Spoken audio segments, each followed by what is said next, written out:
जय भोले की हर हर महादेव बम बम भोले। आज मैं श्री शिव महापुराण कैलाश संहिता खंड का 22वां अध्याय एकादशी पद्धति सुना रही हूँ। सुनिए। स्कंद जी बोले, हे मुनि, अब एकादशी विधि सुनिए। 11वें दिन के आने पर जो विधि कही गई है वह मैं आपको स्नेह से कहता हूँ। एक वेदी को शुद्ध लेप कर पश्चिम पूर्व 5 मंडल बनावे और उसमें देवेश्वरी अतिवाहक जैसे पहले कहा गया है वैसे 5 देवताओं की पूजा करें। इसकी एक विस्तृत विधा है और इस प्रकार उनके दिव्य रूप का ध्यान करें। शिव जी की कृपा से क्यों नहीं सिद्ध हो सकता, वे सब पर कृपा करने वाले हैं। शिव जी ने अपने पास सब कार्य करने वाली, दिव्य और अनुग्रह करने वाली ऐसी 5 मूर्तियां स्वीकार कर ली है। उन शिव आत्मा देवताओं का ध्यान करके उनके चरणों में शंख के जल बिंदु समर्पण करें। से विधि और भी बहुत सी पूजा करें। ओम भूर्भुवः स्वः इस मंत्र से प्रोक्षणादि करें और धूप दीप देकर दक्षिणा और नमस्कार कर सिर पर अंजलि धारण कर प्रार्थना करें कि हे माताओं, तुम प्रसन्न होकर इस यति को शिव चरणों में रक्षित करो। ऐसी प्रार्थना कर किए हुए सब कर्मों को विसर्जित कर उनके प्रसाद को कन्याओं को बांट दे अथवा गौओं को खिलावे अथवा जल में डाल दे, अन्यतर कहीं न डाले। इसी प्रकार उनका पारण श्राद्ध करें, क्योंकि उनका एकादशी श्राद्ध नहीं होता। इसकी भी एक अलग विधि है। इस विधि को करके 4 ब्राह्मणों को बुलाकर उनके चरण धोकर शिव जी की सविधि पूजा कर शिव के सम्मुख भोजन करावे। फिर गोबर से लीप कर जिस पर पहले ही से कल्पित कुश रखा हो उस पर बैठ प्राणायाम करके कहें कि मैं पिंडों को दान करता हूँ। ऐसा संकल्प करके 3 मंडलों का अपने परमात्मा, अंतरात्मा और आत्मा के लिए पूजा करें तथा चतुर्थी को अंत तक इसका विचार करें कि हमने आत्मा को पिंड दिया और फिर पिंड दें। फिर कुश से जल छिड़क कर प्रदक्षिणा और नमस्कार करें। ब्राह्मणों को दक्षिणा दें। उसी स्थान में नारायण बलि दें। फिर रक्षा के लिए विष्णु की महापूजा का अलग विधान है। अंत में वेदी पाठी 12 ऐसे ब्राह्मणों को जिनका केशवादिक नाम हो बुलाकर उन्हें गंध, अक्षत और पुष्प से पूज देवे। फिर उपान्ह तथा शस्त्र देकर भक्ति पूर्वक विविध शुभ वचनों द्वारा यथा विधि संतुष्ट करें। कुशाओं पर पायस बलि करें। मुनीश्वर, यह एकादश की विधि मैंने कही। हे द्विज, अब द्वादशी की विधि सुनो।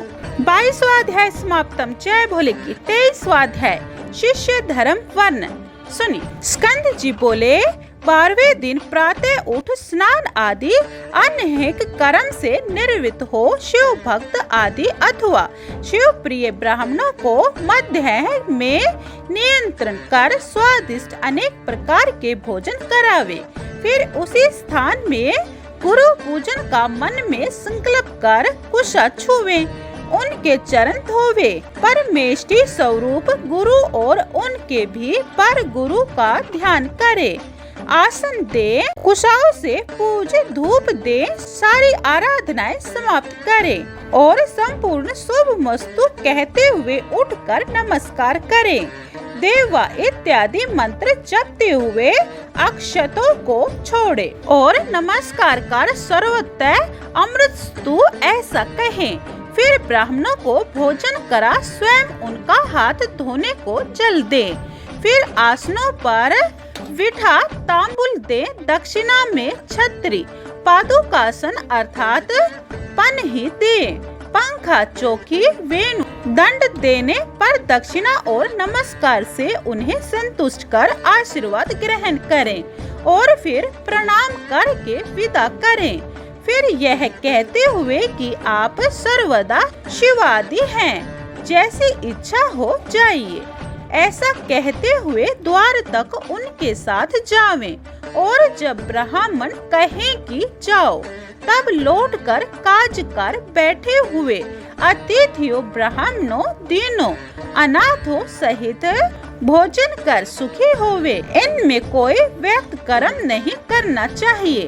प्रतिवर्ष इसी प्रकार गुरु की पूजा करता रहे।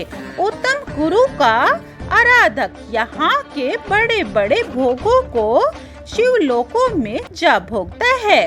सूत जी बोले, इस प्रकार अपने शिष्य वामदेव पर अनुग्रह कर श्रेष्ठ महात्मा स्कंद जी, जो दूसरों पर भी अनुग्रह करने वाले हैं, प्रसन्न हो कहने लगे कि जो कुछ नैमिषारण्य में मुनियों से व्यास जी ने कहा है, वे ही आदि गुरु व्यास जी सब भुवनों में प्रख्यात है, वही इसे फिर कहेंगे और उन्हीं से सुनकर इस कथा को फिर सुखदेव जी कहेंगे तथा एक एक के 4 शिष्य जो वेद ध्यान संपन्न होंगे, वे धर्म की स्थापना करेंगे।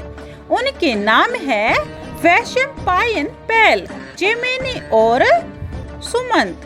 चारों तेजस्वी व्यास के शिष्य हैं और हे मुने, वामदेव, अगस्त्य, पुलस्त्य और क्रतु, ये चारों महात्मा तुम्हारे शिष्य हैं। और सनक, सनंदन, सनातन और संत कुमार, शिव प्रिय योगी वर्य संत कुमार जी के शिष्य हैं। यह सभी मुनि मंडली बड़ी अद्भुत और परम शिव का अधिष्ठान रूप है, जिनको यतीन्द्रों और वेद के अर्थ और उनके विचारों को जानने वाली है।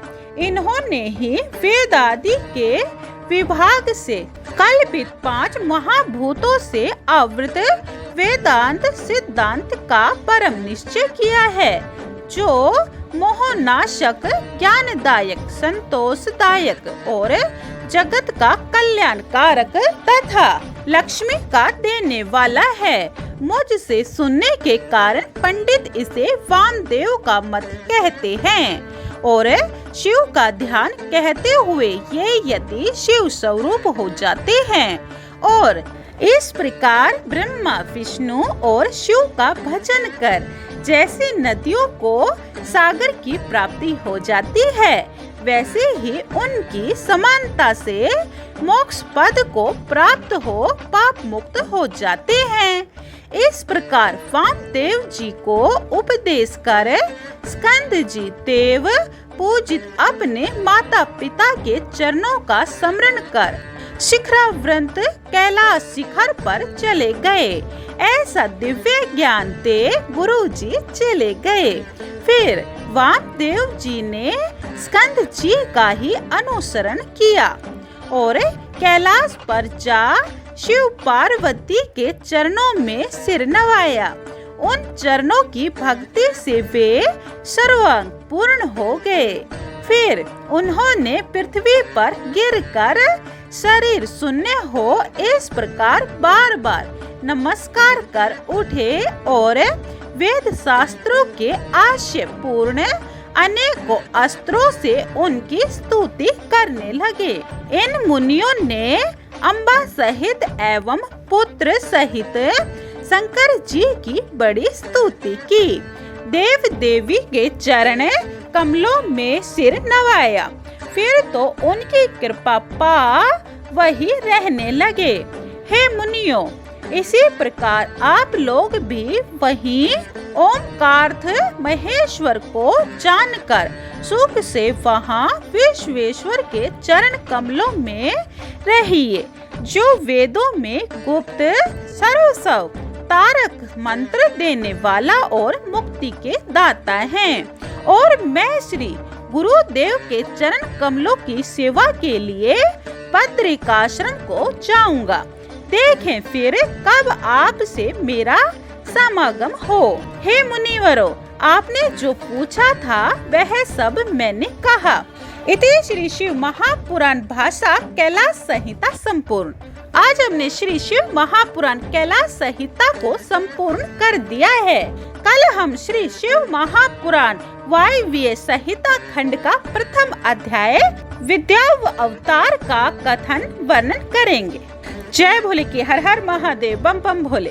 अगर आपको शिव महापुराण पूरी सुननी है तो यह चैनल सब्सक्राइब कर लें और कमेंट में जय भोले के लिखें। जय भोले।